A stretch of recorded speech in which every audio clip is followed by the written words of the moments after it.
네, 오후장에 지금 담을 만한 종목 원의 이상로 파트너와 찾아가겠습니다. 어서 오십시오. 네, 반갑습니다. 네, 반갑습니다.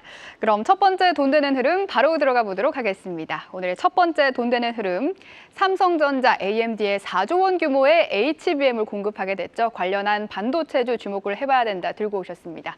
사실 저희가 한 2주 전쯤에도 삼성전자 오스틴 공장 투자 규모를 좀 확대하기 때문에 삼성전자 밸류체인을 주목해봐야 된다 이렇게 또 들고 오신 적이 있잖아요. 확실히.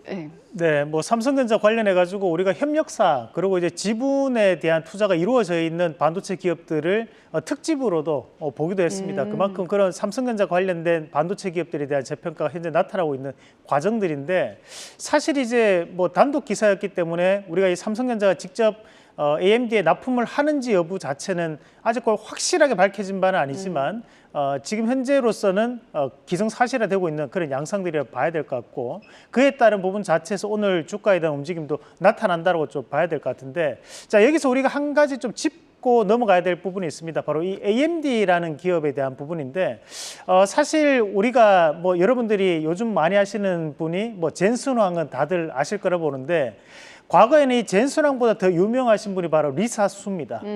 매일 주머니에 칩을 놓고 다니다가 만나는 사람마다 명함 대신 이 칩을 한번 보여주는 그런 홍보를 계속적으로 해왔던 것이 리사 수였고, 마찬가지로 이제 우리가 이 AMD 같은 경우에는 현재 인텔과 PC 시장을 양분하고 있는 기업이 바로 라이젠이라는 또 브랜드가 있거든요.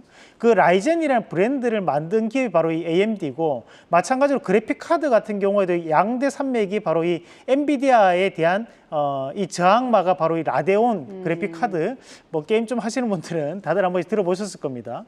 그러면 준비된 그림을 잠깐 한번 같이 보면서 우리가 앞으로에 대한 부분 자체를 한번 전망을 해봐야 될 것 같은데, 지금 현재 시장에서 한번 봐야 되는 것이 우리가 2차 전지가 상위 개념이냐 아니면 전기차가 상위 개념이냐에 대해서 헷갈리시는 분들도 많으십니다.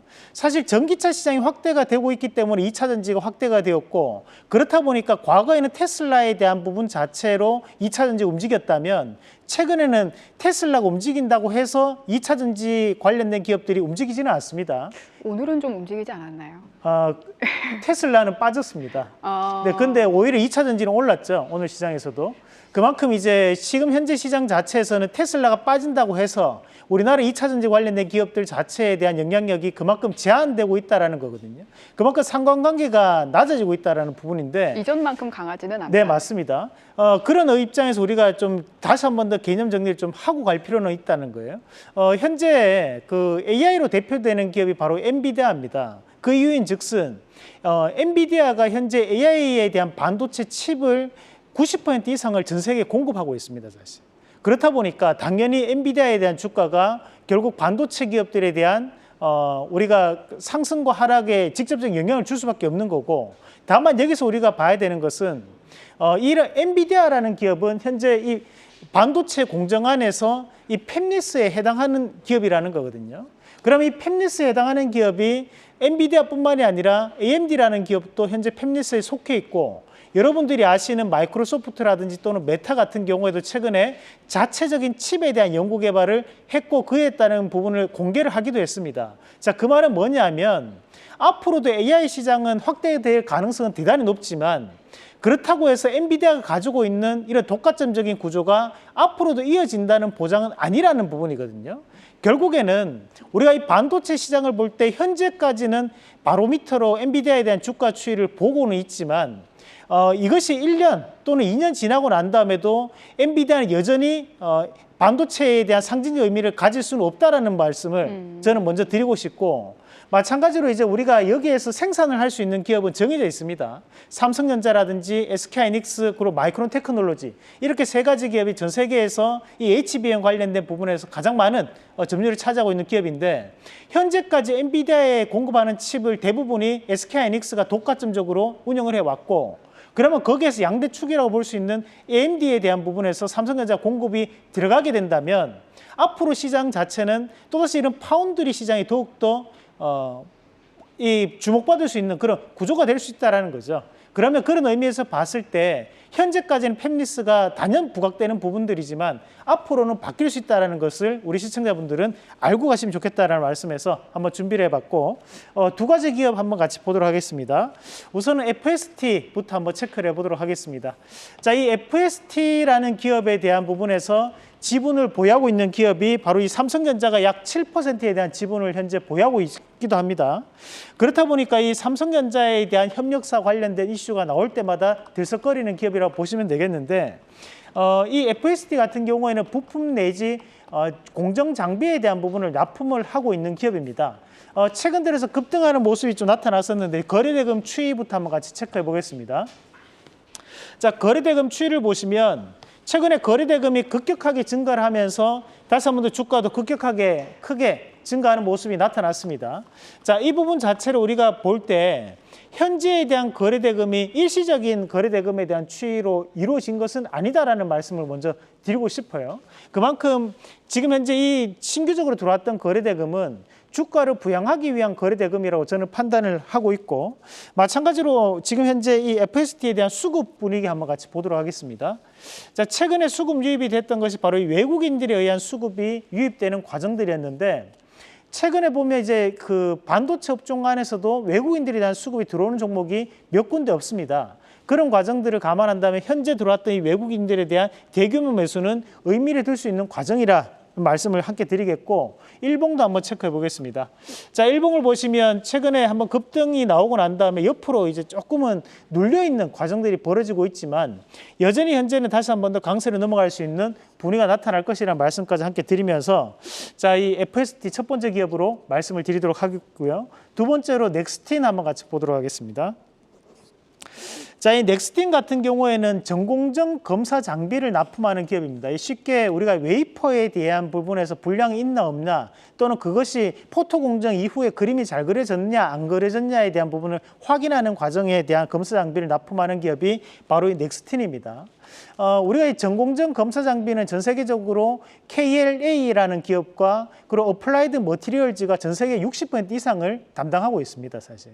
그만큼 이제 이 전공정 검사 장비는 국내 기업들에 대한 불모지라고 봐야 될 것 같은데 거기에서도 유일하게 기술적인 부분에서 노력을 하고 있는 기업이 넥스틴인데 최근 주가 추이를 한번 같이 보시면 꾸준하게 하락하는 모습이 나타났어요. 마찬가지로 이제 우리가 이 넥스틴에 대한 3개월 동안에 대한 주가 추이도 한번 같이 보겠습니다.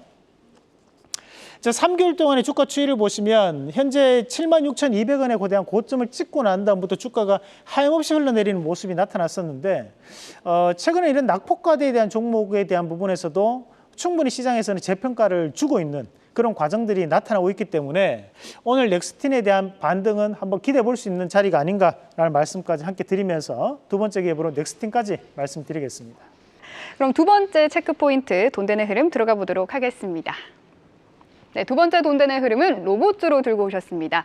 물류 자동화 로봇 확대됐다. 로봇주 살펴보자 들고 오셨는데 로봇주가 최근에는 좀 하단에서 박스권을 만들고 있는데 요즘 계속 들고 오시는 포인트가 낙폭과대 주잖아요. 로봇주도 이제 올라올 수 있을까요? 뭐 로봇주가 지금은 낙폭과대는 아니죠. 우리가 지난주 확인했을 때는 낙폭과대였지만 현재는 지난주부터 꾸준하게 상승을 하는 그런 양상들이었고 마찬가지로 이제 2차 전지 관련된 기업들도 우리가 지난주 양극재에 대한 공부를 했었거든요. 그러고 난 다음에 이런 최근까지도 좋은 모습 보이면서 올라오는 양상들인데 결국 이제 시장은 낙폭과대에 대한 부분 자체가 본질이라는 말씀을 먼저 드리고 싶습니다. 그만큼 전반적인 시장이 좀 들어올리면서 현재는 이제 빌드업 과정이 좀 연출되고 있다라고 좀 봐야 될 것 같고, 자 우선은 이제 첫 번째로 종목군 하나씩 체크를 한번 해보도록 하겠습니다. 먼저 이제 유로메카부터 한번 체크해 보도록 하겠습니다. 지금 현재 이 유로메카 같은 경우에는 이제 우리가 감속기에 대한 국산화를 이루고 있는 기업입니다. 그 감속기 안에서도 HDS 감속기라고 하는 부분에 대한 납품이 이루어지는 기업인데 이 HDS 감속기가 사실 특허가 만료된 지 지금 2년이 조금 넘었습니다. 그만큼 국산화에 대한 노력을 상당 부분 해오고 있는 과정들인데 이 감속기가 보면 이제 협동 로봇에 대한 관절에 해당하는 부분을 이루어내고 있는 부품이기 때문에 그만큼 이 감속기에 대한 부분이 로봇의 약 40%에 대한 매출을 좌지우지한다라는 말이 있을 정도로 상당한 국산화에 대한 부분 자체가 주목받을 수 있는 기업이기도 한데 뭐 포스코홀딩스와에 대한 현재 로봇 공동 연구실을 설립을 추진하고 있다라는 얘기로 이제 오늘 일부 반등이 나타나고 있고 주가 추이를 한번 같이 보시면 4월 16일 날 저희가 이제 방송할 때 저가를 찍고 난 다음부터 꾸준하게 반등세를 좀 보이고 있는 양상이 좀 드러나고 있습니다. 지금 현재 이제 유로메카에 대한 52주 동안에 대한 주가 움직임도 한번 체크해 보도록 하겠습니다. 자, 52주 동안에 대한 주가 움직임을 보시면 우리가 이제 47,400원에 대한 고점을 한번 찍고 난 다음에 주가가 꾸준하게 하락하는 모습이 나타났었고 그 이후로 현재 반등을 좀 보이고 있는 양상들이 벌이고 있는데 그만큼 이제 낙폭과대에 대한 부분 자체에서 시세에 대한 연속성이 좀 들어가고 있는 과정이라고 판단할 수 있는 것 같은데요. 1개월 동안에 대한 주가 추이도 한번 같이 체크해 보겠습니다. 1개월 동안에 대한 주가 추이를 보더라도 현재 보면 이제 3만 원대까지 주가가 한번 빠지고 난 다음에 반등을 이루어내는 양상들이기 때문에 현재에 대한 단발적인 파동보다는 좀 더 강한 흐름으로 추세적 변화로 좀 더 나타내지지 않을까라는 말씀도 함께 드리도록 하겠습니다. 자, 그리고 두 번째 기업도 한번 체크해 보겠습니다. 자, DIC 말씀을 드리겠는데요.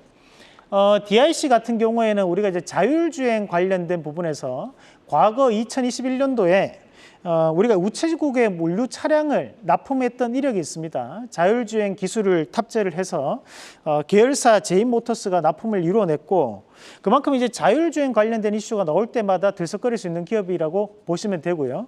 과거 보면 이제 테슬라에 대한 부분에서 자율주행 감속기를 또 납품했던 기업이기도 합니다. 그에 따른 부분 자체를 감안해서 보면 이 DIC도 추가적인 상승 기조가 나올 수 있는 여지가 있다는 말씀까지 드리겠습니다. 네, 최근 3개월 소개한 원픽 중에서 수익률 탑5 한번 살펴보도록 하겠습니다.